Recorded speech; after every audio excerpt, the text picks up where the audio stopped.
China lights up the sky with a secret weapon test. Global supply chain issues threaten Christmas. And one girl gets a math problem very, very wrong. Then more on this week's China News Headlines.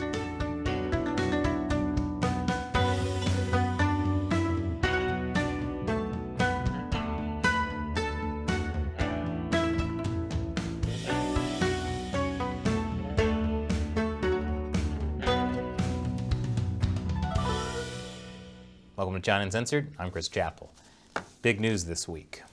There's new concern tonight about China's military capabilities amid a report the country recently tested a nuclear-capable hypersonic missile. And it's understood that U.S. intelligence had no idea that China had moved this far ahead. Now this capability that flies at multiples of the speed of sound, that's what hypersonic translates into, is very difficult to defend against. That is absolutely shocking. I had no idea former Secretary of State Mike Pompeo had lost all that weight. Also, the whole hypersonic missile thing. This is a new capability for China. Of course, there are conflicting reports about what this actually means. On the one hand, the Pentagon admits it doesn't know how to defend against a nuclear-capable hypersonic missile, while China denies it even was a hypersonic missile. It was just a space vehicle. Yeah, a space vehicle. Which is obviously a lie because China loves to hype up its space rocket launches. But they were completely quiet about this test, which happened back in August. This is why you come to China Uncensored to get the facts. I can tell you what this really means. It means China has successfully killed the Wither and now has the resources necessary to activate a beacon. This story broke in the Financial Times. The hypersonic missile thing, not the Minecraft analysis. China tested a nuclear-capable hypersonic missile in August that circled the globe before speeding towards its target, demonstrating an advanced space capability that caught U.S. intelligence by surprise. The missile missed its target by 24 miles, but that's still a huge leap in what the Pentagon believed were China's capabilities. This is also worrying since China recently has been rapidly expanding its nuclear missile capabilities. The test happened as President Biden begins his nuclear posture review. Basically, the U.S. is torn between arms control advocates and those who say the U.S. needs to modernize its nuclear arsenal because of China. The editor-in-chief of my favorite Chinese state-run media, the Global Times, tweeted a response to the story. He said the test will ensure that the U.S. abandons the idea of nuclear blackmail against China. In other words, China wants the U.S. to abandon support for Taiwan. I mean, is Taiwan worth the risk of nuclear annihilation? This is, of course, the standard tactic of the Chinese Communist Party. Its military is woefully unprepared for a kinetic war with the U.S. It hasn't fought this kind of war in decades. That would become very apparent the first time Chinese troops actually had to fight. So instead, the party tries to convince other countries that any attempts to stand up to the Communist Party would be too bloody. So just give up now. Convenient. Of course, the longer it takes to stand up to the Communist Party, the more likely they could actually develop something that could pose a threat to the U.S.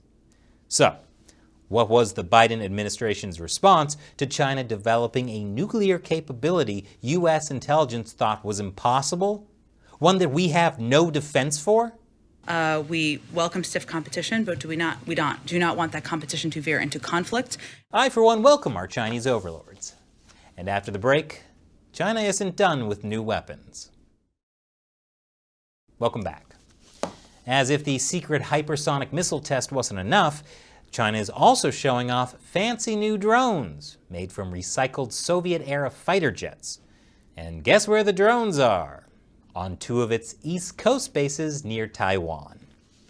Meanwhile, Chinese and Russian Navy ships jointly sailed through the Japan Strait.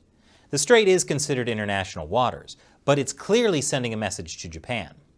If China invades Taiwan, Japanese forces had better leave it alone, or else Russian and Chinese ships could create problems up north. So you know how the Chinese regime has been stealing intellectual property from the U.S. for decades? Oh, I wonder if that includes technology that could build a hypersonic missile. But in some cases, the Chinese regime didn't have to steal U.S. technology at all. Not when we just sell it to them. The US government just banned the sale of hacking tools to China. Hold on. We didn't have a rule about that before? The rule, which will take effect in 90 days, would cover software such as Pegasus, a potent spyware product sold by the Israeli firm NSO Group to governments that have used it to spy on dissidents and journalists. I guess Chinese leader Xi Jinping is going to have to cross Pegasus software off his Christmas list. Speaking of Christmas, there have been concerns about how the global supply chain crisis might affect it. And in a recent episode, I told you about how China's power shortage could make things worse. Now, it's looking like Christmas prices might be up as much as 15%. There is good news, however. China can use hydropower to solve its energy crisis. First, China is telling mines to produce as much coal as possible, which it can do because, according to the Paris Climate Agreement, China can keep increasing coal usage till 2030, when it's supposed to peak. And this latest directive will create a wellspring of tears from environmentalists who believe the Chinese regime actually cared about the environment. And now, a well-placed hydroelectric dam can turn those tears into usable electricity. Chinese billionaire Jack Ma has had his fair share of woes lately. After a short spell being disappeared for a few months last year, he reappeared, and now, for the first time, he's been allowed to leave China. He is now in Europe to see friends, taste wines, and conduct business meetings. Since the party wouldn't let Ma leave unless they were certain he wouldn't try to flee, this suggests that Ma has managed to ford whatever tumultuous political waters he found himself caught in. A $37 billion IPO for his company Ant Financial was blown up last year, likely because the company had lots of connections with Xi Jinping's main political rival, Jiangsu. I did a full episode about that recently. Link is below. But while Jack Ma is free, 5 students in Hong Kong have been sentenced to almost 5 years in jail over the 2019 protests. The charges were rioting and breaking a mask ban. Yes, back then the Hong Kong government said you weren't allowed to wear a mask. And even though there was a lack of evidence that they were involved in rioting, they must have intended to participate in the violence or encouraged others to take part in it. What a wonderful rule of law you have there, Hong Kong. You're guilty because even though you didn't commit a crime, we know you wanted to. Speaking of things that are a crime in China, NBA player Enes Kanter made headlines this week for saying this. Brutal dictator of China, Xi Jinping, I have a message for you and your henchmen. I will say it again, and again, loud and clear. I hope you hear me. Free Tibet, free Tibet, free Tibet. Wait, celebrities calling for a free Tibet? I guess the 90s really are back. I think the Chinese Communist Party heard Enes Kanter loud and clear because Kanter's team, the Boston Celtics, have now been censored in China. Chinese internet company Tencent is no longer carrying live streams for Boston Celtic games. And some Chinese NBA fans are calling for a boycott. Totally unprompted by the Chinese regime, I'm sure. The NBA is probably upset. I mean, they just got done apologizing for then Houston Rockets manager Daryl Morey's tweet supporting Hong Kong back in 2019. And now they have to apologize all over again for Enes Kanter's call for Tibetan independence. Kanter himself is unlikely to apologize. He's spoken up for years against human rights violation in his native country of Turkey, to the point where Turkey has issued 10 arrest warrants for Kanter.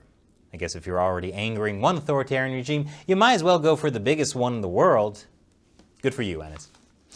And finally, a father in China begged police to arrest him because his daughter couldn't solve a math problem. The father had a breakdown in the middle of a road and begged police to arrest him. He said he couldn't go home because his daughter couldn't solve a math problem, and that made him feel angry and helpless. Now, to be fair to the father, he told police, "My daughter subtracted 700 from 800. She said the result is 900. That is pretty bad. I mean, what would you do in his place? Hopefully not what this other guy did. Last month, a man in Hunan went to a hospital emergency department after dislocating his jaw when he became enraged while trying to tutor his daughter. Well, after the CCP started pushing Xi Jinping thought over subjects like math and banned private tutoring companies, it's no wonder parents feel angry and helpless. And now it's time for me to answer a question from a fan, one of you who supports China Uncensored on the crowdfunding website Patreon and Locals. Isolated Thinker asks on Locals, how many more natural and CCP-induced disasters will it take before the Chinese people force the CCP out because they lost the mandate from heaven? Good question, Isolated Thinker. I think as soon as the economy goes, there goes the mandate of heaven. The CCP essentially made a Faustian bargain with the Chinese people. As long as you don't criticize the regime for a complete lack of transparency or respect for basic human rights and dignity, we'll let you make money.